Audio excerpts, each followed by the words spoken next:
Another collection that really got me is I used to train with a collection that I had great love for. I went to Salt Lake one year and found my people. It cost me $50 to copy it, all my people that were in it. So when this collection came on, I was so excited. And the collection was called Norfolk. And all of a sudden, my browse image only collection no longer was a browse image only collection, and I didn't think with this 188,222 that would be my collection. I was kind of disappointed. I thought maybe they'd removed it. Sometimes a collection you use will be removed. The contract comes up again, and the owner doesn't want it to be. Maybe they're okay with the index being on, but they're not okay with the images being on any longer. That just recently happened with Cook County. All the Cook County images have been removed, and now we just have the index-only accessibility. That's a contract agreement. So I was a little disappointed with that, and I thought, well, and then one day I thought, you know, I know that's what it was called, so I clicked on it. And I saw that it was 293,422. Anytime you see the Learn More, that's going to take you to Wiki, and that's going to teach you about this collection. And it's always smart to go there if you're not finding what you want, for the pure fact of maybe it says, and this county is not there.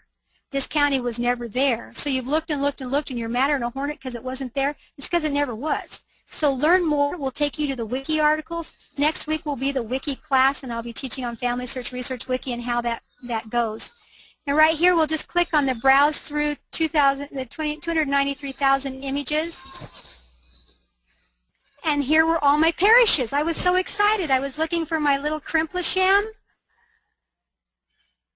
In the 1841 census, there were 203 souls that lived there. And now you can see the waypoint is bands and burials. If we click on bands, it shows you one set of years. If we click on burials, it shows you one set. But if we go over here and click on marriages, it points to 3 different collections of marriages. So instead of having a look at 500 or 600 images, it breaks it down. If we went to this first one, it shows you that there are, let it load here, 1 of 20. Everybody will do 1 of 20. That's not a bad collection to look for. So let's go home.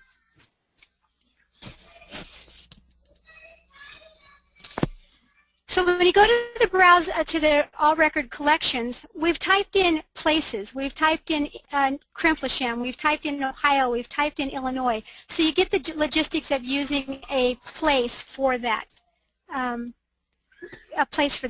But we want to use it for other things. Just one second, let me text my little kids to be quiet. I love technology. So we have this collection here. So you can use this search window for many things. You can type in United States, and it's going to bring up the censuses, so you don't have to look individually for them. You could type in 1850.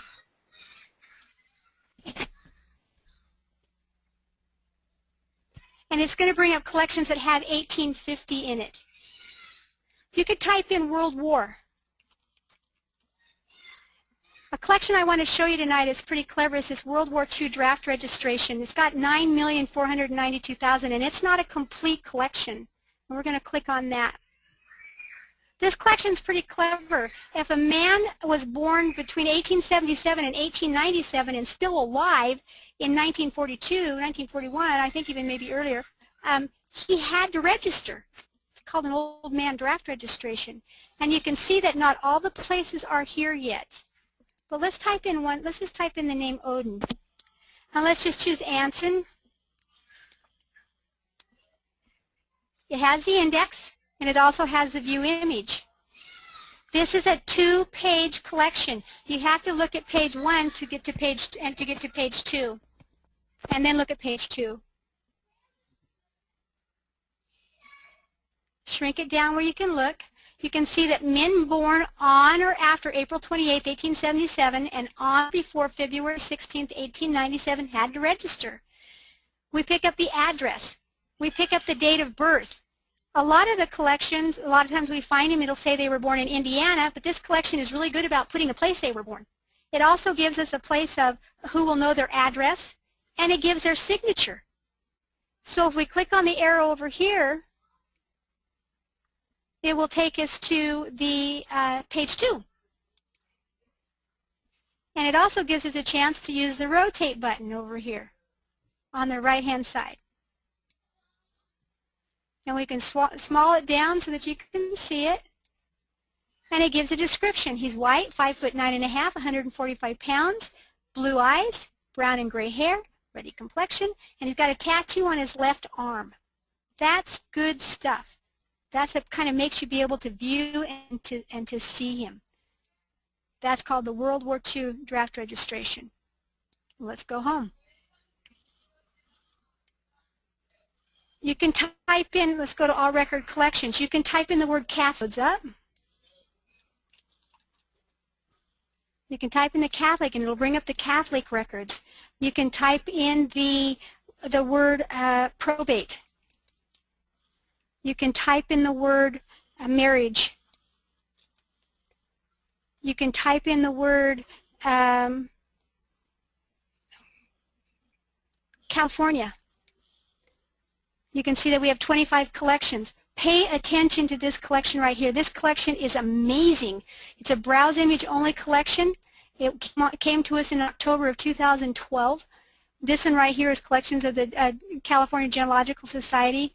Browse image, it came to us in July. But when you click on this collection, it breaks it down into counties.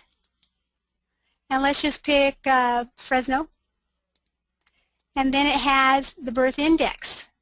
Okay, these are the indexes for it. That's pretty cool, but not as cool as some of the others. Here you have your birth certificates. Here you have birth corrections. Here you have death certificates. The actual certificate is here. It's not just an index. The death registers. So you saw that the different counties represented different collections that were there. Let's look at Sacramento. Birth index, no dates. Coroner record, 1850 to 1870. Not as cool as some of the other, but it might have one piece of information that you're still searching for. San Benito. The affidavits and the birth certificates. And you can see it goes from 1917 to 1925 is covered, 1928 to 1931. Then you've got death certificates. This is not an index. We have the free California birth and death indexes that are there, and the deaths don't start till 1940, but on FamilySearch they actually have the index from 1905 to 1940. The index is online there. You just have to go dig them out. You can see the death certificates and look at these. This is 1965. Certificates to 1972. These are the certificates for this county. The actual certificates. And you don't know they are even there. You don't really pay attention to that collection. California County Birth and Death Records 1849 to 1994. It's a browse image only. It's not indexed, but it's valuable. And most of those, a lot of them, they're not going to have an index in front of them. But if you knew your person's death date, you could do just like I've shown you. You can bounce from place to place, and you can dig them out by going from image 300 to 350 to 375 to get a feel for the age and the date and the place. That other collection I was talking to you about here, the California Death Index, on most of the deaths, see right here, the California Death Index 1940 to 1997, that's available on a lot of websites. But this right here, that's 1905 to 1939, browse image only. Alpha. It's alphabetized, and you can use it in correlation with that. This one right here has got some California county marriages, 1850 to 1952. There's 1 million records, so it's a pretty nice size collection. You have to click on it to look and see. Some of it it's indexed, it looks like. Let's look through the browse through part and see what happens.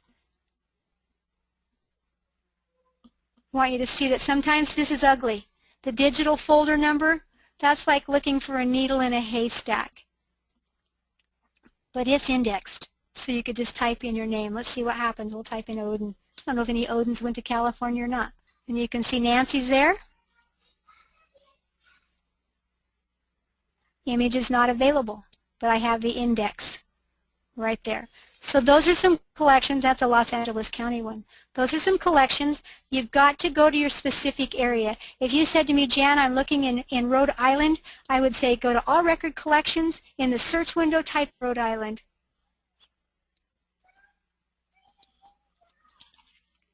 You just have to start. You can see that we have collections. Now, some of these state censuses are amazing. Actually, images. that are there. Wisconsin has some. Wisconsin is one of those ones that when you log in to use them, it'll say please sign in. They won't let you look at them without signing in. But we have a lot of state censuses coming up online. We could even type in state census. You can see by typing in state census that it brings up all the different state censuses that we have online. Here's New York, 1865, browse image only. That's going to be a hunt and peck and look and see.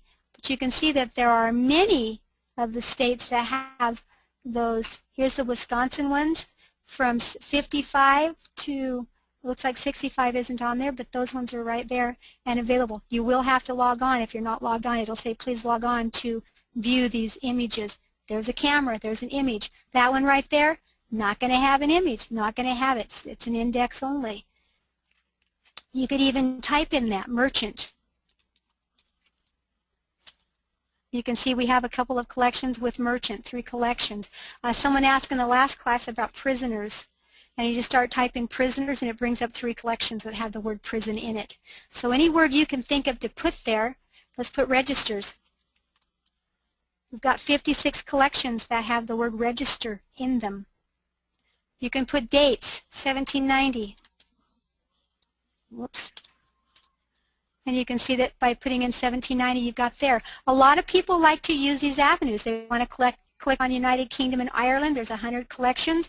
A lot of people are looking for a record that's just specifically in 1700 to 1749, and that's okay. Whatever works for you. You could even do naturalization in your search box. And you can see we have 37 collections that say naturalization. Check it out. Look at the browse images, browse image, browse image, browse image.